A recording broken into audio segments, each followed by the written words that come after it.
Hello friends, welcome back to our channel. मैं हूं doctor विजय और आप देख रहे हैं शॉन टिप्स। बहुत बार लोग ब्लड बैंक में जाते हैं या फिर अपने आसपास कोई ऑर्गेनाइज्ड ब्लड डोनेशन कैंप में जब जाते हैं ब्लड डोनेट करने के लिए, उनकी इच्छा है, उनका मन है किसी की हेल्प करने का, डोनेट करना चाहते हैं ब्लड।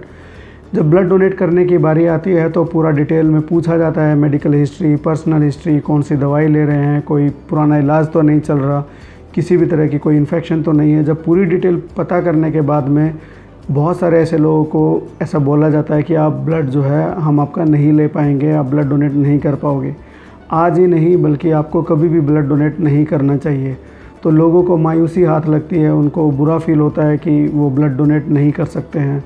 तो मैं उनकी फीलिंग को समझ सकता हूँ। मैं इस वीडियो में बताऊँगा कि वो क्या कर सकते हैं अगर इस तरह की मायूसी आपको हाथ लगती है तो। बट आज मैं इस वीडियो में ख़ास तौर से उन बातों के बारे में बताना चाहता हूँ जिन सिचुएशंस में, जिन हेल्थ इश्यूज़ में ब्लड डोनेशन जो है परमानेंटली नहीं कर सकते हैं, परमानेंटली कभी उनको ब्लड डोनेट नहीं करना चाहिए। तो उन्हीं इश्यूज़ के बारे में, उन्हीं प्रॉब्लम्स के बारे में मैंने ये बताने के लिए ये वीडियो बनाया है। मैं उम्मीद करता हूँ कि आप इस वीडियो में आखिर तक रुकेंगे और अगर वीडियो आपको अच्छा लगेगा तो इसको लाइक करेंगे, शेयर करेंगे और दूसरों से इस बारे में बात भी करेंगे। और अगर आपको हमारा कंटेंट अच्छा लगेगा तो आप हमारे चैनल को भी सब्सक्राइब करने के बारे में ज़रूर सोचेंगे। तो देखिए, मैं आपको ना सिस्टम के हिसाब से बताता हूँ ताकि आपको भी थोड़ा थोड़ा याद रहे। तो सबसे पहले हम लोग जो है सर की बात करेंगे, ब्रेन की बात करें तो जिन लोगों को दौरा पड़ता है या दौरे की शिकायत है या उसका इलाज ले रहे हैं तो उनको ब्लड डोनेशन कभी भी नहीं करना चाहिए। फिर बात आती है, हम लोग गले की बात करें कि जिन लोगों को थायराइड की प्रॉब्लम है, चाहे वो थायरोटॉक्सिकोसिस है, थायराइड में किसी तरह का ट्यूमर है या फिर हाइपरथायरॉयडिज्म है, हाइपोथायरॉयडिज्म है, या यूँ कहिए कि एंडोक्राइन ग्लैंड से रिलेटेड कुछ भी जो हार्मोनल इम्बैलेंस होता है, हार्मोन से रिलेटेड कोई भी प्रॉब्लम होती है तो उन लोगों को ब्लड डोनेट नहीं करना चाहिए। अगर किसी को किसी भी तरह का कोई भी कैंसर है, उसका किसी भी तरह का ट्रीटमेंट ले रहे हैं, कीमोथेरेपी, रेडियोथेरेपी, या फिर आप किसी भी तरह की उसके लिए इलाज चल रहा है या फिर कोई सर्जरी हुई है तो उन लोगों को ब्लड डोनेट नहीं करना चाहिए। फिर उसके बाद में बात आती है कि छाती की, चेस्ट की। अगर चेस्ट में किसी को जो अस्थमा होता है, अस्थमा की प्रॉब्लम है और उसकी वजह से उसको स्टेरॉइड्स लेने पड़ रहे हैं, चाहे वो इनहेलर के फॉर्म में है या टैबलेट के फॉर्म में, ये और उसको बार बार अस्थमेटिक अटैक की हिस्ट्री रहती है तो उन लोगों को ब्लड डोनेट नहीं करना चाहिए। हमेशा के लिए ब्लड डोनेशन से जो है डेफ़र करना चाहिए। फिर कुछ लोगों को अगर ब्लड डोनेशन के दिन जाते हैं वैसे ठीक ठाक है, लेकिन अगर छाती में कोई दर्द है किसी तरह का या फिर सांस लेने में दिक्कत है या फिर पैरों पे किसी तरह की स्वेलिंग आई हुई है तो उनको भी उस टाइम पे ऐसे लोगों को ब्लड डोनेशन जो है नहीं करना चाहिए। तो ऐसे लोगों को तो जब भी ये सिचुएशन होती है तो ब्लड डोनेशन बिल्कुल नहीं करना चाहिए। फिर आती है बात कि दिल की, कि दिल से रिलेटेड जो भी प्रॉब्लम होती है, चाहे वो आपकी ओपन हार्ट सर्जरी हुई है, चाहे आपको मायोकार्डियल इन्फेक्शन हुआ है, एमआई का अटैक हुआ है, हार्ट अटैक हुआ है, एंजाइना हुआ है, या आपको हार्ट से रिलेटेड कोई भी प्रॉब्लम है, for that matter rheumatic heart disease होती है, जो इन्फेक्शन होती है वो उसके बाद में कई बार परमानेंट डैमेज भी हो जाता है दिल के अंदर। ये सब सिचुएशन में जो है ब्लड डोनेट नहीं करना चाहिए। हार्ट से रिलेटेड इश्यूज़ और उसके लिए अगर आप कोई दवाई ले रहे हैं तो बिल्कुल नहीं आपको ब्लड डोनेट करना चाहिए। जैसे डिजिटैलिस है, नाइट्रोग्लिसरीन है, या फिर एंटीकोआगुलेंट है, खून के थक्के जमने वाली से को रोकने वाली दवाई, एंटीप्लेटलेट दवाई, तो जो भी है उन लोगों को ब्लड डोनेट नहीं करना चाहिए, ब्लड डोनेशन से डेफ़र करना चाहिए। फिर उसके बाद में आती है बात पेट की। तो पेट में जिन लोगों को अल्सर रहते हैं और पुरानी कभी हिस्ट्री रही है कि उनको ब्लीडिंग की भी हिस्ट्री हुई है कि पेट में अल्सर थे, ब्लीडिंग हो गया, मुंह से खून की उल्टी आई, तो उन लोगों को ब्लड डोनेट नहीं करना चाहिए। ब्लड डोनेट करने से डेफ़र करना चाहिए, उनको ब्लड डोनेशन नहीं करना चाहिए। फिर बात आती है लीवर की। लीवर में कोई भी क्रोनिक प्रॉब्लम है, जैसे कि हेपेटाइटिस बी है, हेपेटाइटिस सी है, या कोई हिस्ट्री रही है कि लीवर फेलियर की, लीवर से रिलेटेड जो हेपेटाइटिस बी, सी जो ख़ास तौर से, या फिर किसी कैंसर, इन सिचुएशन में ब्लड डोनेट नहीं करना चाहिए। फिर बात आती है किडनी की। अगर किडनी का कोई बीमारी है पुरानी, या किडनी से रिलेटेड, या किडनी फेलियर, या रीनल फेलियर, इस तरह की प्रॉब्लम हुई है तो उन लोगों को ब्लड डोनेट नहीं करना चाहिए। अब हम लोग शरीर के थोड़ा अंदर घुसते हैं, हम लोग ब्लड के अंदर घुसते हैं। तो ब्लड, जिन लोगों को ब्लड कैंसर या ब्लड से रिलेटेड कोई भी प्रॉब्लम है, चाहे वो सिकल सेल एनीमिया है, थैलेसीमिया है, ब्लड से रिलेटेड कोई भी प्रॉब्लम है, पॉलीसाइथेमिया वगैरह, उनको ब्लड डोनेट नहीं करना चाहिए। बट इसमें एक एक्सेप्शन है, हीमेक्रोमेटोसिस जो होता है वो भी एक तरह से ब्लड से रिलेटेड तो पूरी तरह से नहीं होता, लेकिन उसके अंदर आयरन का बहुत ज़्यादा ओवरलोड होता है, उन लोगों में तो ब्लड डोनेट करने के लिए बोला जाता है। अदरवाइज़ बाकी ज़्यादातर प्रॉब्लम्स में ब्लड से रिलेटेड अगर इश्यूज़ हैं तो ब्लड डोनेशन उनको नहीं करना चाहिए।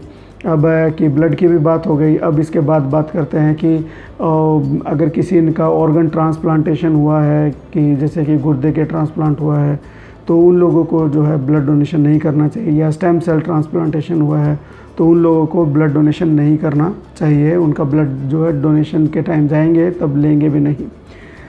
फिर उसके बाद आता है कि कुछ इन्फेक्शंस की बात करें तो HIV के बारे में आपको पता है, HIV की इन्फेक्शन अगर आपको है, आपको लक्षण है, तो बिल्कुल ही नहीं लिया जाएगा, आपको जाना भी नहीं चाहिए। फिर आपका कोई पार्टनर है, कोई फ्रेंड है जो सेक्सुअल पार्टनर भी है, अगर उसको HIV का इन्फेक्शन है, अगर आपको नहीं है तब भी आपको ब्लड डोनेट नहीं करना चाहिए। अगर आपका जो लोग जिनमें HIV का रिस्क ज़्यादा होता है, चाहे वो जैसे ट्रांसजेंडर्स हैं या man who have sex with man या फीमेल सेक्स वर्कर्स है, तो उन लोगों को ब्लड डोनेट नहीं करना चाहिए, उनको ब्लड डोनेशन करने के लिए मना किया जाता है।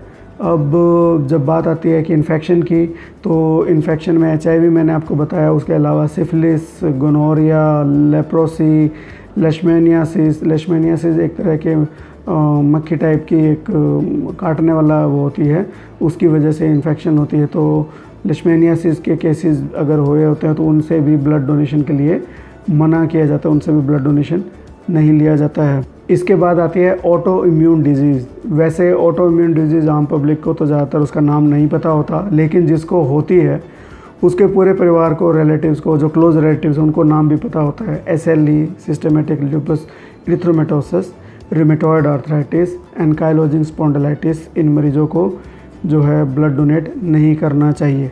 Last but not the least, diabetes mellitus यानी कि शुगर के मरीज़।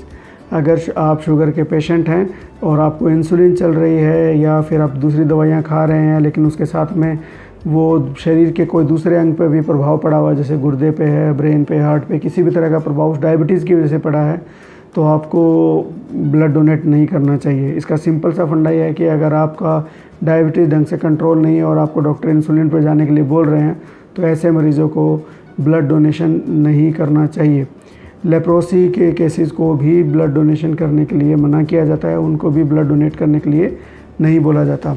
इसके बाद में सबसे लास्ट में जो है वो स्किज़ोफ्रेनिया, जैसे जिसमें स्प्लिट पर्सनालिटी होती है, उन लोगों को भी ब्लड डोनेशन के लिए मना किया जाता है। अब सब लोग चीज़ें मैंने बता दी कि ये वो बीमारियां थी जिनको परमानेंटली कभी भी ब्लड डोनेट नहीं करना चाहिए।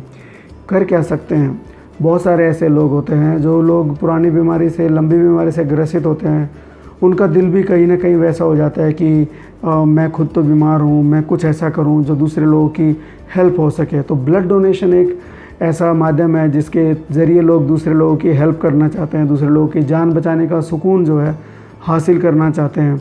तो उस सिचुएशन में वो ब्लड डोनेट तो कर नहीं पाते, तो उस सिचुएशन में वो करेंगे क्या?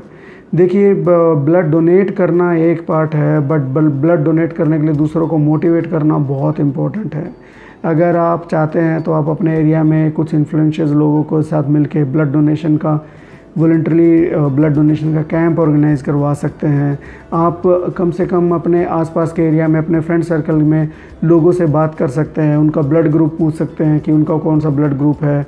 फिर ब्लड बैंक के लोगों से बात कर सकते हैं कि अगर किसी लोगों को कुछ ऐसे सिचुएशन की ज़रूरत पड़ती है तो अपना एक ग्रुप बना सकते हैं। आप खुद डोनेट नहीं कर सकते, लेकिन दूसरों को मोटिवेट तो कर सकते हैं।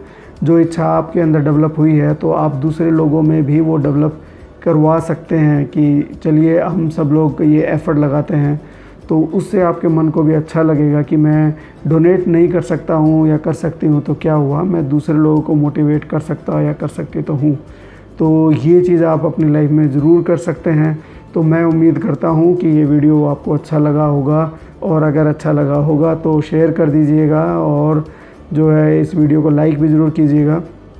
और अगर आपको हमारा कंटेंट अच्छा लग रहा है, वीडियो पे जब भी हमारे चैनल पे जाओगे तो चैनल को सब्सक्राइब करने के बारे में सोचिए। कोई पक्का नहीं है कि करना ही है, अगर कंटेंट अच्छा लगे तो सब्सक्राइब कीजिए, वरना और भी बहुत सारे लोग काम कर रहे हैं, जो आपको अच्छा लगता है उसका काम को अप्रिशिएट कीजिए।